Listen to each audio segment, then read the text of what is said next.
everyone. I'm back, baby. It's Jake Ciely. I'm great. Everybody else sucks. Oh, no. It's every nightmare I've ever had. Excuse me? It's time to check the link. Pretty crazy, huh? But it doesn't matter because none of this has anything to do with the show. You know what? You just made the list. Oh, wait, you serious? Let me laugh even harder. It's all in football. Sure, we talk about it all the time. Really? No.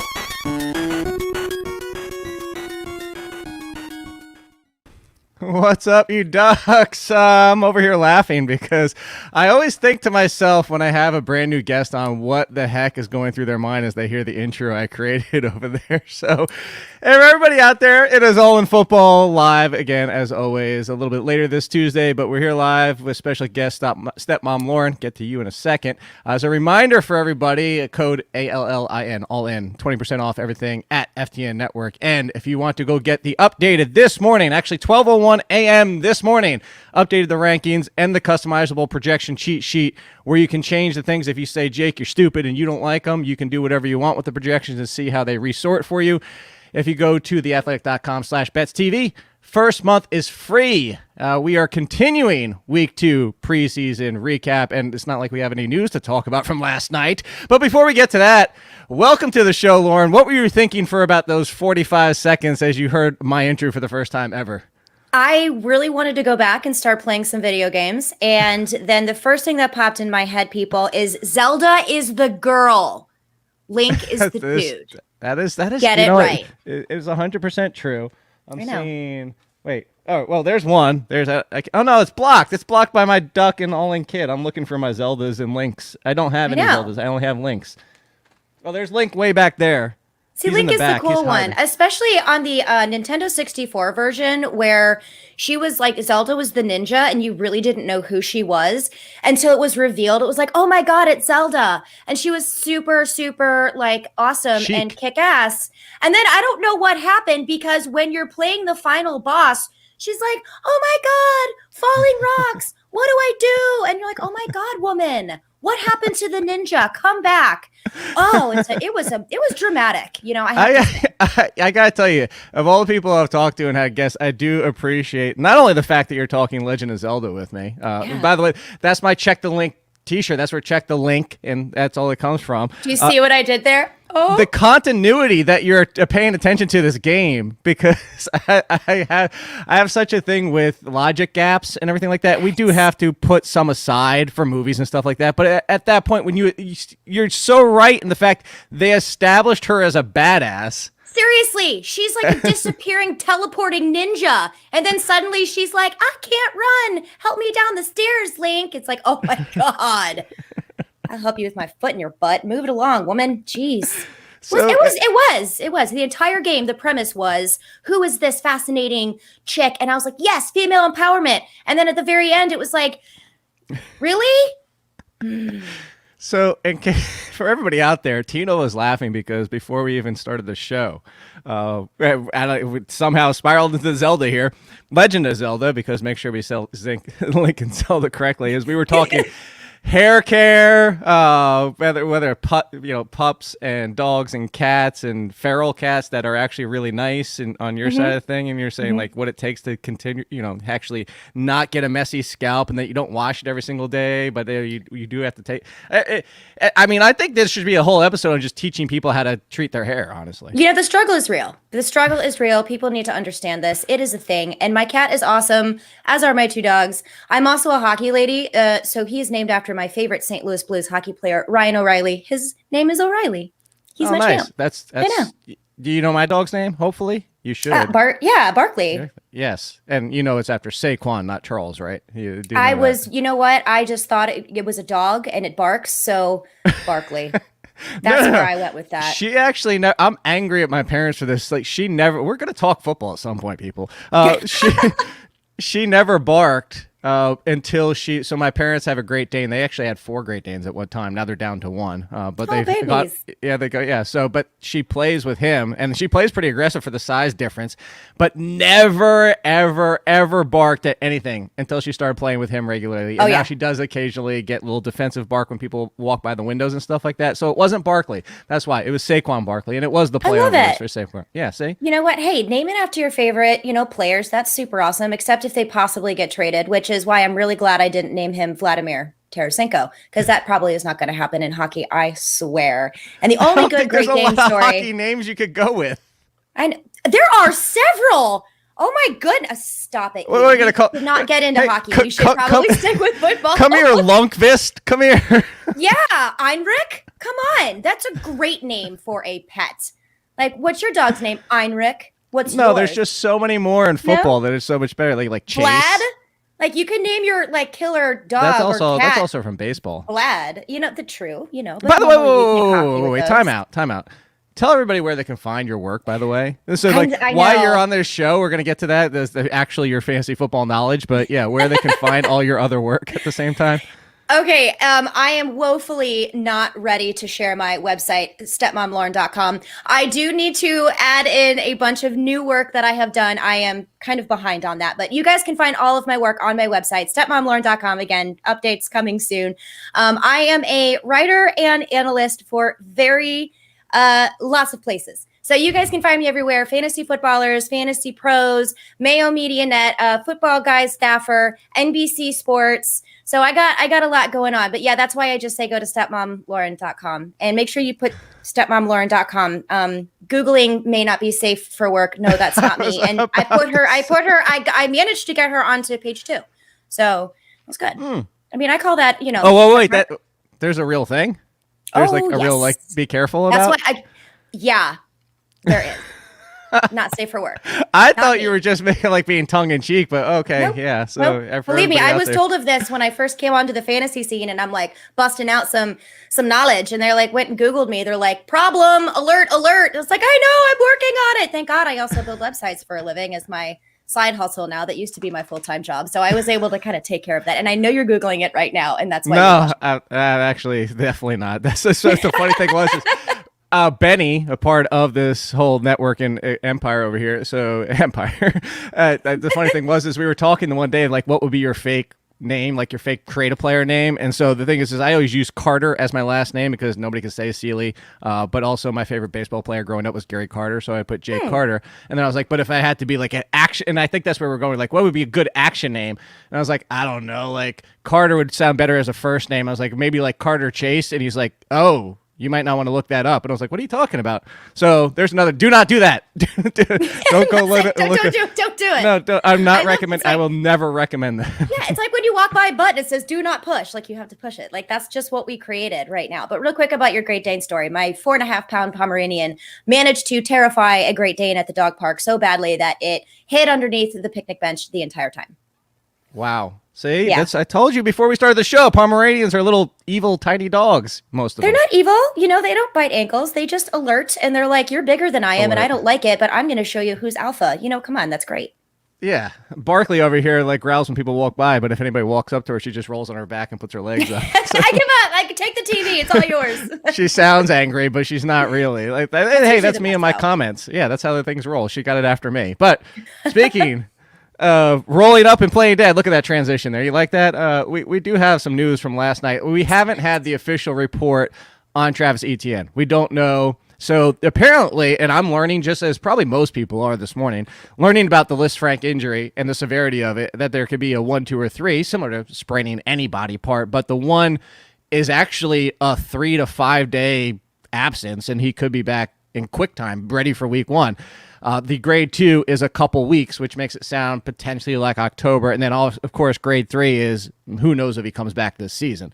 Oof. So that being today, we don't know. We don't have the answer, Lauren. I initially, last night, updated the rankings. I moved James Robinson up to about RB 23, 24. I still have Etienne in the 30s, and that's where I'm pausing, so to speak, as of now until we get more news. But let's go the one direction because I think everybody can understand that. Like we don't know. You're going to be guessing if you're drafting tonight and we don't have news. So let's paint the scenario and say this, Lauren. Etienne is out. Worst case scenario. It's a grade 3. Are you moving James Robinson all the way back up to RB1? Or because of Urban Meyer, Carlos Hyde, and everything like that, he just doesn't quite cut it this year? I still have faith in James Robinson, whether or not Etienne is on the field or not. And the reason I like James Robinson is because the value that you can get him in drafts. He's not, there's not a lot of draft capital you have to shell out to pick up James Robinson. I don't hate that at all. And he is familiar with, I guess not at all, because Urban Meyer, man, he just totally threw a wrinkle in my analysis right there. Yes, I keep forgetting it's Urban Meyer.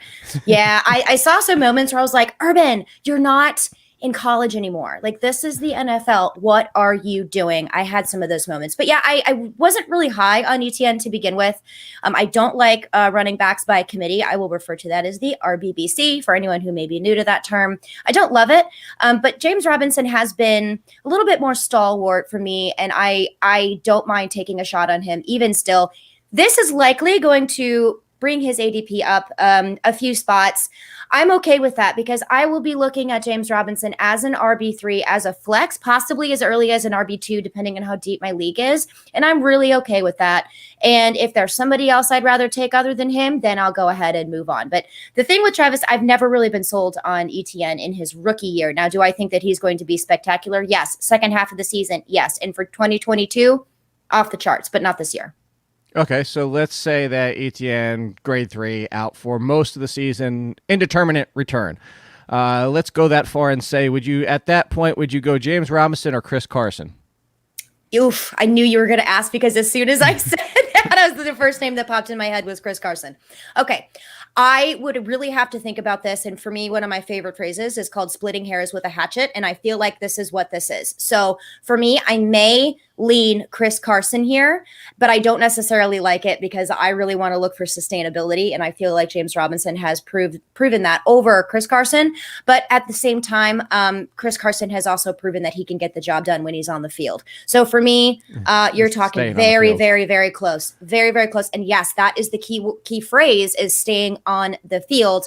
But he's a beast, man. They're both beasts. I like them both. You know what? I'll take both. If one's gone, I'll take the other. All right. Look at that vague answer. Wasn't that great? Yeah, that was wonderful. So basically, Chris Carson. Did you want to just put the disclaimer? If Chris Carson plays 16 games, did you want to put that on the disclaimer? Isn't that already like a thing? Like just hashtag if they play a full season, and it's like 17 games. Profile. Get it right, Ciely. No, we don't play 17 games. You're not playing because you're not playing championship week 18 unless you're insane, and we're playing championship week 17. You're not doing that. You don't want the full 16 or the full 17. Why not? Because it's an extra week this year. This No. What's saying is like your championship ends like it used. Remember, you know what I'm talking about. It ended in week 16 last year, so they played 15 for your season. You didn't get the 16th game. That's why I said 16 games instead of 15. We will argue about this on camera. Because I have a feeling that this is going to be not worth it. Wait. What's your argument here? What's your argument? All right, we have the full 17 weeks, but there's 16 games, right? That we play. Right. Am I going crazy? So this year we have an extra week, so it's 18 weeks, but 17 legit games, right? Or am I wrong? I don't add. No. But right. But yeah, so instead of championship being last year, it was 14, 15, 16. Instead of week 17, but this year, it'll be 15, 16, 17. But they don't play their 16th game until week 17 because of the bye. I'm already got lost in a black hole of nothingness. And now I'm questioning my existence. Do you want to go back to Sheik? Who are you? Who are you? Where am I? And what is my name? Do you want to go back to that? Do you want to go back to Ninja Sheik? The Ninja Sheik, yes.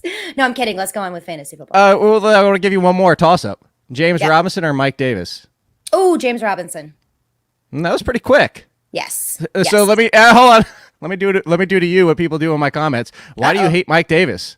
Oh, I don't hate Mike Davis. See? I don't hate Mike Davis at all. The problem with Atlanta is they are going to have newish style of offense. There's no Julio Jones here. I think this is going to be Calvin Ridley's season. And the Falcons, I think, were fourth highest in passing volume last year. That is a trend. That is not a fluke. They like to pass the ball. Todd Gurley didn't really do anything super spectacular last year. So I'm going to kind of treat Mike Davis in that same way. Now, does that mean I'm passing on Mike Davis? Absolutely not. But if I have to have a choice between those two, I think I might lean James Robinson. I would absolutely, as of right now, I would say I'd still take Mike Davis until we learn more about Etienne. I need to know that Etienne's missing a chunk of time before I go that route. Here, we'll go. Oh, I thought this question was in the vacuum of Etienne being out grade 3. Oh, yeah, that's what it was initially. Okay, yeah. Excellent. I was just circling back around. So in the comments real quick, we don't normally do questions like this, but for God is love, how many games did the Lions win this year, Stepmom Lauren? -4. No, seriously. Who wins more, the Texans or the Lions? Oh, God. Okay, I'm going to throw this to the Lions by a game. One game, so the Lions win 4 and the Texans win 3? Yeah, I'll go with that one. You have hot mess number 1, and you have hot mess number 2 in Texas. That's a shame. That whole thing is a hot mess. And the reason I'm going to give this a little bit to the Lions over the Texans is because we have clarity on the quarterback situation for the Lions. So at least we know who is starting. We also know that they do have a lot of talent surrounding them. You've got DeAndre Swift. You've got Jamal Williams, who I love in fantasy, by the way. His value is just through the roof. Are you just jumping to the topic right now, or are we just going to jump ahead? I thought that was your segue. Into getting into the topic. But I can wait. No, keep going. We'll save the Marquez Callaway because I just think that everybody wants to, put Marquez Callaway as a wide receiver 1. So we're gonna have to talk. Clearly he's the 101 off the board this year as well. Let's continue. No. Seriously, let's continue about the Lions because finish your sentence first, and then sure. I'll jump in with the question. Okay, love Jamal Williams in fantasy. His value is just awesome. Anthony Lynn loves to use the running back by committee, the RBBC approach. So for me, that gives the edge to Jamal Williams simply because of his ADP and the value that you can get from him when you're looking at your drafts as opposed to DeAndre Swift. Also, slightly concerned with his sustainability as well, but I love him. So this is not a knock on DeAndre Swift at all. TJ Hawkinson is also an excellent tight end. So there are pieces there that we know can get the job done. Now, whether or not the weak decaffeinated chai tea that is Jared Goff can actually get it done with his Prius in the Motor City, good luck with that. That remains to be seen. His average depth of target is mediocre, so I don't see a lot of really big downfield plays. I see a lot of things on the ground, as well as Jared Goff likely being on the ground. So where there is clarity in the Lions, it's not great clarity, but where we have at least some modicum idea of what is going on there, at least I have no idea what is happening with the Texans other than they are really, really trying to get AARP discounts with their running backs. No, the only thing you need to worry about the Texans is that Brandon Cooks is severely underrated as ADP goes, and that's the end of the Texans. That's all that matters to the Texans. That's it. And I am still going to pass on Brandon Cooks because I don't know who's throwing the ball. No. I don't hate him. I won't hate on anyone who wants to take him at all. But for me, I'm like, I don't know. No, here's why you do know. So here, we'll come back to the Lions. Yes, here's all you have to say.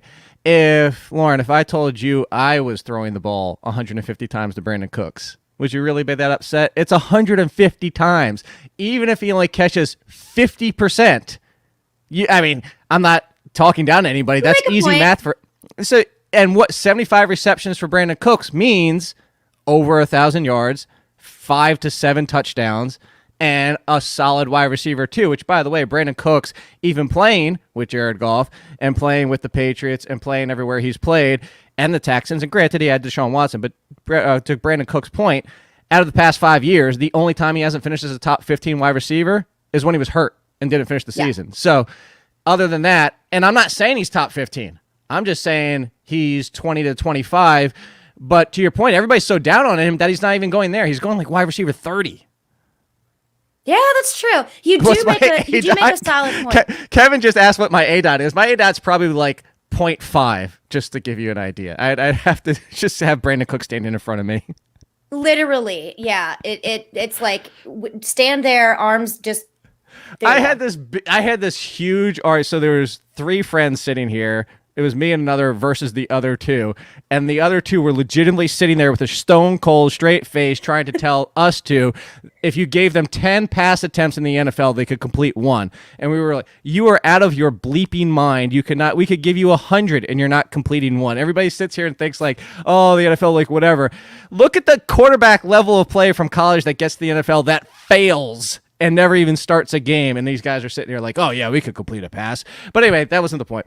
I was smiling as you were going down the Lions because this is the first time you've been on this show, but I've gone down this. I've written an article about DeAndre Swift, his ADP, and the very first sentence of it said, Lauren, "I want you to know how much I love Swift the player. Please understand that." Yes, I know. And then I said, "But I hate the situation." Yes, because agreed. it's not even just Jamal Williams and Anthony Lynn.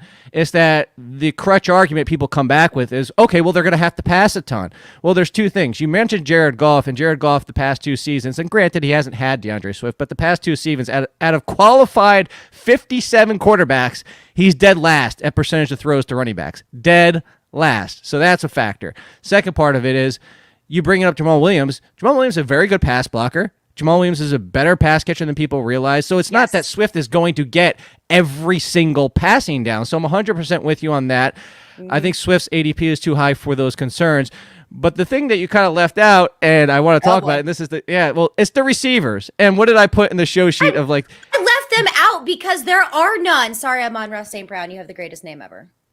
But no, so that was the part of the question is it says, do we care? Like, do we care? Are we trying to figure out the Lions? And in this, so let's compare it to the Steelers' backfield last year. Like, is it just who cares? Because even if we figure it out, it doesn't matter. Or is the obvious answer Tyrell Williams because he's played with Anthony Lynn, and the talk and the buzz has been Tyrell Williams, and he's free, so why not take the chance? So which side are you on? Are you on the side of I just don't care, or I'll take the chance, maybe Tyrell Williams does something? I don't care. And now I feel like I have to preface this, everybody. So for anyone out there who doesn't know me, that sounded very arrogant. For anyone who doesn't know me, my husband is a Lions fan. And as the wife, I feel it is my obligation to touch on the Lions here. And I don't care for redraft. Let me put it to you that way. What I do care about is which one of those wide receivers could emerge as a possible waiver wire pickup or streaming option. And I'm sorry, my hair is not working with me. It's against me. That's why I keep trying to put it over here. So I apologize for that. And also for DFS plays. Paying attention to that. Don't worry about it. Volume, volume-based streamability, value play for DFS. I think that is where I could look at someone like Tyrell Williams. But I would much rather take my shot on another guy if we're going to talk like free or whatever, super duper late. And one of those guys is actually on the Falcons, and it's Russell Gage. I like him a lot. He's that one that I would take a flyer on over any of the Detroit Lions wide receivers. Okay, that's certainly fair. I am on the Tyrell Williams side a little bit. Again, only because it cost you your last pick. And that's really what it comes down to. And the writer for The Athletic, Chris Burke, somebody I've known for a long time, even before he was at The Athletic, he mentioned to me, so one of the things, he's one of the few, there's about 3 or 4 writers that do it at The Athletic. They go through my projections and rankings, and then they say, here's what I think. This is where Jake is too high, too low. You suck. No, it's good. It's like you want to hear from the beat writers. You want to hear what they're if anybody's more in tune to the team, they're boots the people on the that ground, spend their man. entire life. Yeah, yes. So they know the personalities. They know what the lingo means. They know how to read between the lines. Beat reporters, they read the coaches. They do. They know how to do that, and they are incredibly undervalued when it comes to using them for fantasy, because you can really get an idea of some emerging players, some guys that might have a breakout game because of what they know and what they can understand and decipher from the practices and from coaches. And I'm so sorry I interrupted you. My Indian name is Lauren, who talks too much off topic. Okay. It's on my totem. Is it? Yeah. Yes. Well, for that anyway, that point being is to go back to what I was saying is that I originally had Brashard Perriman slightly in front of Tyrell Williams, and Chris Burke initially said I could see Tyrell Williams being the number one because of Anthony Lynn connection, and that Perriman hasn't been on the field yet and everything like that. So that's why with Tyrell Williams. But again, I compared it to the Steelers' backfield and the fact of.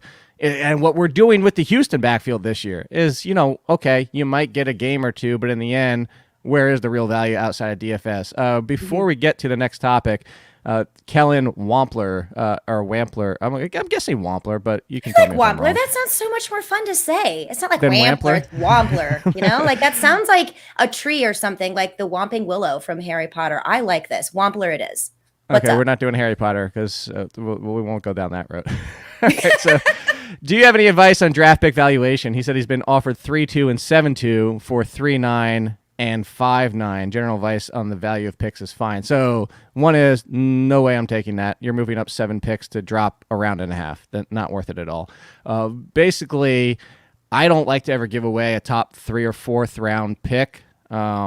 Unless you're getting supreme value. I say this all the time, Lauren, too, is you can win from anywhere. I know there's a lot of people, because I see more, to Kellen's point, and what more people usually ask is, I'm trading up to the number 2 spot for my 1st and 4th rounder or something like that. And I get the appeal of wanting to get one of those guys, but you can win from anywhere. Mm-hmm. I have no problem with trades, but it has to make sense for you. And in this situation, like if it was you're going to 3-2 for your 4-9, and I know that wouldn't equal out because that's not where you would be picked. But like for 4-9 and 5-9 or something like that, then for a 3-2 and a 7-2, I could see that. But that's a 7, like I said, a 7-spot jump for a round and a half is too much for me. I agree with you. There is nothing else that I want to add for that. Way too pricey. Okay, so there you go. Let's talk about a different backfield that's not the Texans. And the same question. I'm saving Callaway. At this point, we didn't even get to him at the top, so everybody's already tuned out who wanted to listen to Callaway, so we're going to save him. That was my fault again. Now you don't know where Callaway's coming, so you're going to have to tune into the entire show, and we'll just I'm going to drop it at some point, and you guys will have no idea. The Pats backfield, the same question I have for the Lions wide receivers. See, because I feel like we've kind of gone to this like roller coaster this offseason. Was at the beginning, 2 months ago, I'll call that the beginning. It was the same old, I don't want anything to do with the Pats backfield, maybe James White and a half point and full point PPR. And then we started getting the Damian Harris steam, and he was starting to look good. He was getting all the first team work, and Sony Michel was hurt. And then we start to get Sony Michel's back, and Sony Michel's looking good. And then last week happens, this past weekend. I see your face. But last week happens, and Sony Michel looks good in the game. And on top of that, what's happened in both weeks is Ramondre Stevenson has looked like the LeGarrette Blount of old, and that guy who could just pound the rock and put up yards in this offense. Granted, a lot of second-team use, but are you still Harris? If you were, I don't know if you were, or is this another Lions situation where I'm not even going to try and figure it out, I'm just going to be chasing my own tail? I love Damian Harris, and you are like nail right on the head. I love Damian Harris. I'm very high on Damian Harris, and I don't think that changes. I don't care if Sony Michel is on the field. And frankly, I don't think Bill Belichick cares if Sony Michel is on the field. This is preseason, okay? I don't care if he's good in preseason. What makes sense to me is when he was healthy and on the field, he didn't look all that great. When you're literally running into somebody's butt over and over again, you're not going to move forward. You're not going to move the chains, and you're not going to score fantasy points. But one thing I love about Damian Harris is you're looking at probably their RB1, in my opinion, in like the 8th or 9th round. That's pretty spectacular. And I really like that. And last year, Damian Harris did have, I think, the most touches of the entire squad. So he had the most rush attempts. I don't know about touches, rush attempts. But the second behind him was Cam Newton. Like, yeah, give me Damian Harris, because there is a trend here that says to trust volume. I like that. Now, there are going to be possibly goal line snipers, just like you said, the LeGarrette Blount 2.0 in Stevenson, which I firmly understand. But for me, I still want to be able to get that floor that's safe. And for me, that is Damian Harris. But that is the only piece on the Pats backfield that I'm even going to consider is Damian Harris. If I miss out on him, I'm looking elsewhere. Okay. That's I've been Team Harris mostly for a lot of the same reasons. Yeah, let's make T-shirts. Team Harris? I don't know. You name your new dog. Go get a dog and name it Harris. How about that? That is a great name for a dog. Oh my God, I will. Yes. That sounds so, like, I think you got to get it a monocle, though. That sounds like a very uppity name for a dog. I think, yeah, exactly. No, Harrison would be a little like monocle, pinky raised with T. I think Harris is a little bit more like one of those little hats, you know? the little top hats that you put on the dog, like, and just make it. I generally don't dress my animals, mostly because I don't want them to kill me in my sleep. I don't dress my animals either, but I did try to buy Barkley one of those like Velcro-y coat things for when walking in the cold, like the winter. But she's terrified of that. So for the real quick, so her mom was a rescue off the street, not feral, but not in the best shape. So when I adopted her, so the reason is, so the very back top of her neck, she's very skittish of, because the mom bit all the dogs, like bit them, and they bit them a lot, like on their head and on their back of their neck. So they actually had to take the puppies away and bottle feed them like really early on. I actually got her at 7 weeks, even though you're usually supposed to wait 8. But anyway, point being, anything like, and that because that thing comes up to the back of her neck, anything on the top of her, so she would just walk hunched over and like not really try to walk, so it didn't really work. Yeah, my dogs are terrified of thunder, so I was suckered into the thunder shirt. Now that my oldest one is 17, he is blind and deaf, so he doesn't even know when it's storming or raining, so really? He's fine now. But the younger one, he's about 3, he's terrified of thunder, and I got him his thunder shirt. I was ready. We did all the preparations. I put it on him, and he turned into a gremlin and tried to bite every one of my digits and just did not like this thing that came forward over here. The entire purpose he hated, and he would rather just sit and shake in the corner when it's thundering. So I just let him do him. Oh, there you go. Well, Barkley, no thunder, no fireworks. No, it doesn't bother her. Actually, the firecrackers, because it sounds like somebody's knocking. So that's why. Oh, no, my dogs can't handle anything. And I did lie. Cool, I do dress my dogs up at Halloween. I do that. You are a liar. So, all right. I'm a fraud. I can't trust nothing that I say. Hey, speaking of frauds and Chase Edmonds. No, I'm just kidding. I'm just kidding. I did an article on Chase Edmonds that I didn't like his ADP because, and I'll get your opinion on this, and I'm fair to people who disagree because I'm not saying I know 100%.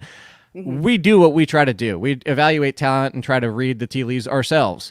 So one of the things is I even mentioned is I said coming out of college, I was one of the people that was talking about Chase Edmonds before a lot of people. Like I don't care if that sounds like a victory lap. Before it was cool. Yeah, that's what I'm saying. I had the T-shirt before it was cool for Chase Edmonds. Jokes aside on that, I only say that to say this is coming from somebody who likes his talent, similar to DeAndre Swift's situation. I like the guy. What the Cardinals have told me the past 2 years is, I referenced this in the article, he has 3 games where he carried the ball more than 8 times, 11, and then 2 with 20 plus. One was the Giants game. Those 2 with 20 plus, they legitimately had nobody else, and one of them was a giant blowout as well, no pun intended there. They bring in James Conner, and this goes back to the Chris Carson situation for me, is yes, there's a giant question of whether or not James Conner can stay on the field. But if James Conner is on the field, this is a complete timeshare. And I think Edmonds has a little bit more value of his explosiveness and his use in the passing game. Not that Conner's a slouch, but my entire point about this backfield is their ADP should be back-to-back. They're not. Edmonds is going 2 to 3 rounds ahead of Conner, and that's where my issue lies. I agree with you. And on all aspects, I think they should be back to back. And Chase Edmonds has made this jump ahead of James Conner. I'm going to give you a very non-sexy, flashy answer. Whichever one of these guys is a better value, and if I need a running back to give me some depth, I'll take him. I don't necessarily have one that I just love over the other. I think if I had my druthers, I might lean a little bit more Chase Edmonds simply because I know that he knows the offense. He's played with Kyler Murray before. This is not new to him, whereas this is a new team for James Conner. I do have those sustainability questions. But that's it. There really isn't anything that stands out to me that says this guy is going to be better than that guy. I mean, the goal line back here is Kyler Murray. So I don't really exactly know what to do with that. So I would add one of those pieces for depth, not necessarily as someone that I would have to start or feel good starting. Really, it's going to be for that flex play, I think, for either one of those two guys. But they're both talented. They're both good. And it's going to be a timeshare, very similar to the Baltimore Ravens, in my opinion, as well. And you just you did that on purpose. I appreciate the transition here because that's where we're going. So you say a timeshare. Now, I don't disagree, but here's another one. I've been Team Dobbins. Do you want to do it? Do you want to do a Harry Potter? Do you want Team Dobby? Do you want to do that for this one? I didn't even go there. No, I didn't. I didn't even go there. I'm not that much of a sport. I was going to say, now that I did go there, does this get you on board, though? Can I get you on board, no. maybe? With the No? No. Okay. No. Okay, because I am Team Dobby. Because here's the difference. I don't disagree that Gus Edwards is a factor. But so this is what I keep referencing last year. Once Mark Ingram was done, and it was about week 11 when they finally said, you know what, enough with this Mark Ingram nonsense. We're going to a 2-back system, essentially, and use both of them. And they did use both of them. every single week from that point on, Dobbins and Edwards were both used. Every single week, Edwards had about double-digit touches, and every single week, they ranked highly. And from that point on, week 11 through the end of the season, J.K. Dobbins, RB8, while Gus Edwards was RB24. And I say that to say this. I don't have J.K. Dobbins as an RB1. I have him inside my top 15, just outside of it. And I've been taking a hell of a lot of Dobbins because everybody's so scared of Edwards. I don't think that Edwards is going to be any different than he was last year. But you know what that means? I think Dobbins is going to be just as what he was last year, too. And that's a fringe RB1 because RB8, maybe he doesn't get a touchdown in every game. But this is still the Ravens. They still run a ton, still open up a ton because of that offense and Lamar Jackson. And if I have to take both of them because I'm just looking for running back depth, I don't want to start both of them. But in worst case scenario, if I had to start Edwards in my flex with Dobbins as my RB2, I wouldn't hate it. Yeah, okay. I'm going to go over here on my, non-J.K. Dobbins hill all by myself, and I'll plant my flag. I don't hate. And again, this is another situation where this isn't an indictment against the talent of J.K. Dobbins. But you said Gus Edwards is a factor. I think he's a problem. And I think he's a big problem when it comes to consistent volume because I really like looking at safety. I like looking at a good floor. And I don't think that Dobbins necessarily represents that. Now, if he falls in ADP, that's something I'm willing to think about. But for me, between the two of those, I would rather go with Gus Edwards here. And also, don't forget, we saw a weird Lamar Jackson last year. And it's a very similar, like I mentioned before, situation with Kyler Murray, is that Lamar Jackson is also a runner as well. And like Mark Ingram was a non-factor last year. I'm kind of one of those people that used to say like, oh yeah, well, Mark Ingram, he did nothing last year. And it's like, I had his numbers pulled up here really quick because I was like, wait, how many games did he even play? I mean, he was inactive. Yeah, he was inactive week 7 and 8. He was on the COVID-19 week 11. He was inactive again 14 and 15. He was essentially done from week 11 on. He was done, I say, way earlier than that. He was done on week 6 against Philadelphia because after that, he only had 6 rush attempts was his highest one in week 13 against Dallas. Other than that, it was, 5 attempts, 2 attempts. You know, he had 9 in week 17. My bad. But he was on the field. Really wasn't. It's the snap counts. I get it. I'm not looking at snap counts. I'm looking at usage. And Lamar Jackson was weird last year. So for me, again, not an indictment or like I hate J.K. Dobbins, but for me, that is not enough clarity. You stop it. There's not enough clarity for me in that backfield for me to have any faith that I'm going to make the right decision between J.K. Dobbins and Gus Edwards. And then not only that, let's say they both get equal timeshare, right? But the way that the Ravens have worked in the past, according to my eyeball test, I have no stats to back this up, but it's like one running back gets that game. And then the next week, it'll be the next running back that gets that game. So how do I know which running back is going to be when? There is so much, it's too ambiguous. It's too nebulous for me. That's why I'm staying away. If I had to, I would lean Gus Edwards. Because Jake told you. That's why. I'm going to get you on Team Dobbins here. That's what I'm telling you. Actually, you know what? We do this a lot on our shows is I want to find a dollar bet. We're going to do a dollar bet of Dobbins versus somebody. You tell, and I'll give you your option here. So I'll give you multiple running backs I have behind Dobbins. I'll let you pick whichever one you want. So Dobbins versus, for a dollar bet, Chris Carson, Mike Davis, David Montgomery, Josh Jacobs, DeAndre Swift. Any of them, I'll take J.K. Dobbins versus. And this is, the bet doesn't count if there's injury, right? Oh, yeah. Points per game. And just, we'll say a minimum 8 games. So we have a decent enough sample. Chris Carson over J.K. Dobbins. Okay. Dobbins versus Carson. Lock it up. Let's do it. Lock it up. Lock it in. What is today's date? I don't even know the dates anymore because everything it's is it's smushed the 24th. together. It's the 24th. August 24th. There you go. Smush it together. By the way, real quick, Anthony Caruso. Sadly, I woke up with this intro song. No, that's not sadly. That's a great thing that you woke up with the intro song in your head. How could you ever be disappointed of having anything DuckTales related in your head, let alone the Moon theme, which is one of the best theme songs ever of all time? So that is not sadly. That is happily. I happily woke up that way. I tweeted it out because we only had about 15 minutes when I tweeted it out to say we only had about 15 minutes, and that Callaway time was coming. So now that we have 10, it's Callaway time. Let's do that. Let's Rockets, whatever. He's the unicorn instead of the regular poop. There it is, my favorite little thing in the world. There you go. Woo-hoo. Marquez Callaway. He's been going bananas. No other way to put it. Jameis Winston, for all intents and purposes, it would be a shock at this point if he's not announced the starter, which they say, Sean Payton said they're going to do before the season starts. Winston's won this job. With Winston under center, we know what it does for the fantasy. That's the scenario. We know that. We know Jameis versus Taysom, what we do for the upside here.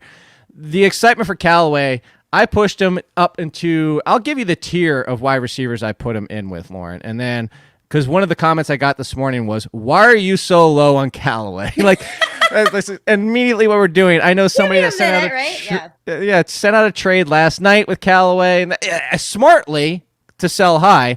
But the guys alongside Callaway, for me, this is the tier he's in. Michael Gallup, Devontae Parker, Cole Beasley, Waddle, Mike Williams, then Callaway, Marquise Brown, Michael Pittman, T.Y. Hilton, Tyrell Williams, by the way, Jacoby Myers. And that's where he deserves to be, in my opinion, because I'm not going to put him up there with the next tier, who includes Landry and Judy and Mooney and Will Fuller. There's a lot of E's in there. Tyler Boyd, Devontae Smith, and those guys, because here's the thing. Yes, he looks like the number one. Yes, he is great at getting behind the defenders. Tre'Quan Smith is still going to play, and I'm not saying Tre'Quan Smith is going to take the number one job from him, but here's the question I have for you, Lou, and I have a feeling I know your answer because you just said thank you. Can we definitively say Callaway is the number one over Smith just because Smith hasn't been on the field? Or is there a non-zero chance that Smith comes back and is the number one and Callaway is the number two? Which my answer is, it doesn't matter because they're the one and the two. They're going to be on the field all the time. So I still temper my expectations a lot, despite the fact I do like Callaway more than Smith. Callaway is so exciting to see. I mean, he made Jameis Winston look really good in that game last night. Full disclosure, I lean more Taysom Hill than I do Jameis Winston when it comes to starting. I'm also a Saints fan. But at the same time, that was all leading up until last night's game. And then I watched last night's game and I was like, oh no. Oh, that's bad. So I do agree with you here. I think this is the first time that I've really seen Jameis Winston really pull ahead of Taysom Hill. Because again, last year, Jameis Winston only got 34 snaps right after Drew Brees got hurt when he went out with his thumb injury. But it was Taysom Hill that took over for 4 weeks, even though he kind of struggled in the first 3 weeks before he remembered that Alvin Kamara is really good at football. So congratulations for that. Another thing that's interesting to me, and I also temper my expectations as well, is because preseason is a very interesting way of viewing what we can assume will happen during the regular season. Right. And there was no Alvin Kamara out there. There was no Tre'Quan Smith out there. And what Callaway did was explosive. It was exciting. It was very flashy. But I wonder how much of an identity is going to be kind of assumed by Tre'Quan Smith. And then what other identity are we going to see from Callaway? Is Callaway going to be that big play downfield, OBJ type one-handed catch, but not have the kind of target number and volume? So he might end up being a boom or bust type player, always something to consider. Whereas Tre'Quan Smith may be more of a slot guy. He may be more of the dink and dunk guy to get you, down the field. I'm not really quite sure where that's going to go yet, and I don't have identity for them. So I like exactly where he's at, and I understand the excitement of wanting to move him up higher because it is exciting. We love this kind of stuff. It's great. But don't forget, that's almost Jameis Winston. And he's really good at throwing interceptions. Really he is. And I always go back to the first 2 games of Kevin Ogletree from years ago. And those were actual games. And the fact that we can overreact early in the season. Overreaction theater. Yeah. No, so you got a request before we get out. Somebody wants you to sing the Thunder song. So you got to do like 15 seconds of the Thunder song before we get. See? There the Thunder song. Well, you're not going to do it? Were you alluding to before? No? Okay. Oh, look, I tried, Kevin. I tried. I know, I'm such a tease. Sorry. Before we get out of here, it'll be the last one. So I've talked Justin Fields and Trey Lance with Meanie and with Jeff, so much so that you're the only person left that I can talk about with. And we do need to talk. We have to talk Justin Fields one more time, possibly another time next week. But, this is the things go. So Justin Fields is getting the start because Andy Dalton is not playing week 3 of the preseason because Andy Dalton is 100% the starter for week 1. That is not changing for Matt Nagy. Justin Fields has admittedly said he's struggling a little bit with the pocket timing, that things are coming a little bit quicker. Similar to Jamar Chase, he's saying he's struggling to adjust to the speed, a little bit surprising to them.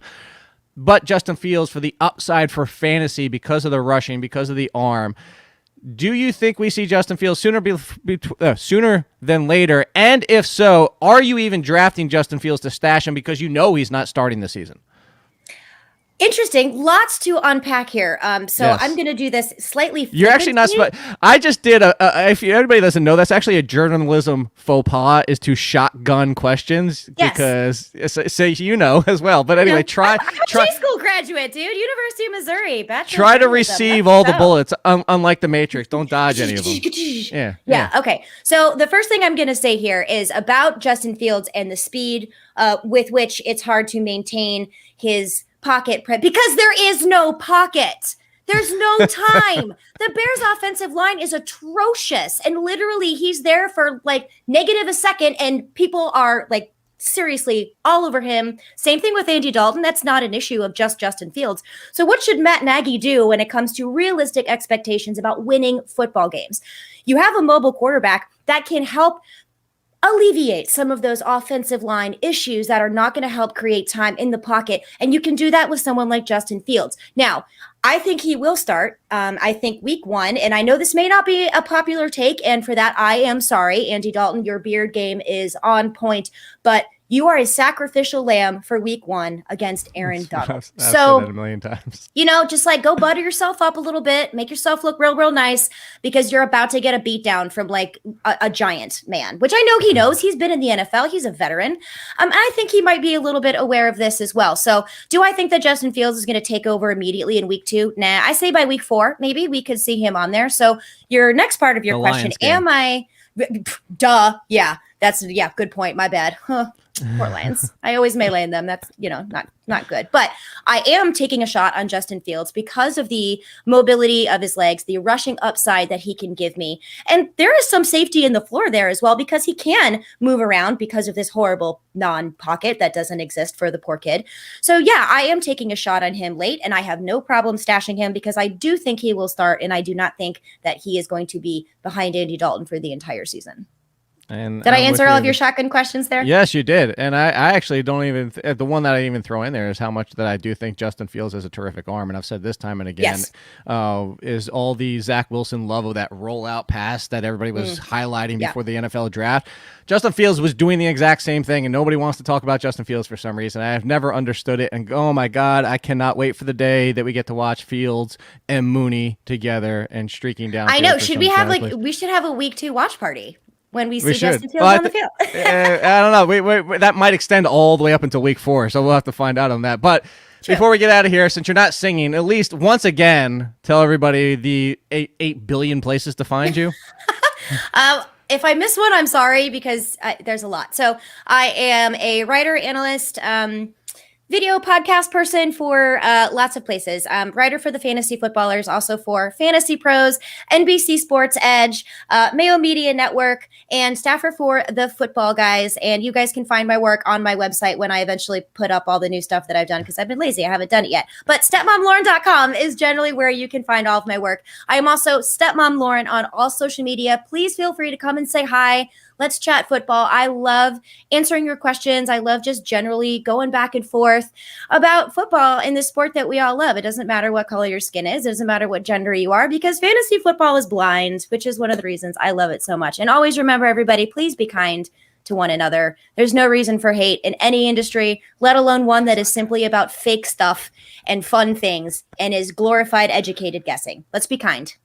Unless you come in my comments and ask if I would really play blank over blank despite looking at my rankings or asking me about kickers or asking me anything like that, then you get Mutombo'd. So yes, there is a slight room for hate, but that comes from me, not Lauren. That's why I'm all in, kid, and that's 100%. Yeah, if I wasn't me, who would I be? You're gonna get Mutombo'd if you come in with that stuff. But yes, please follow Lauren at Stepmom Lauren, and we'll be back tomorrow with Jeff Ratcliffe, 2 p.m. As a reminder, everybody. theathletic.com/BetsTV, first free month. You can go see those rankings and projections and then go still ask me if I would take player over player. You could still do that. And the all-in code gets you 20% off at FTN. We appreciate you guys. You love you despite you how much I hate you at the same time. We'll see you later.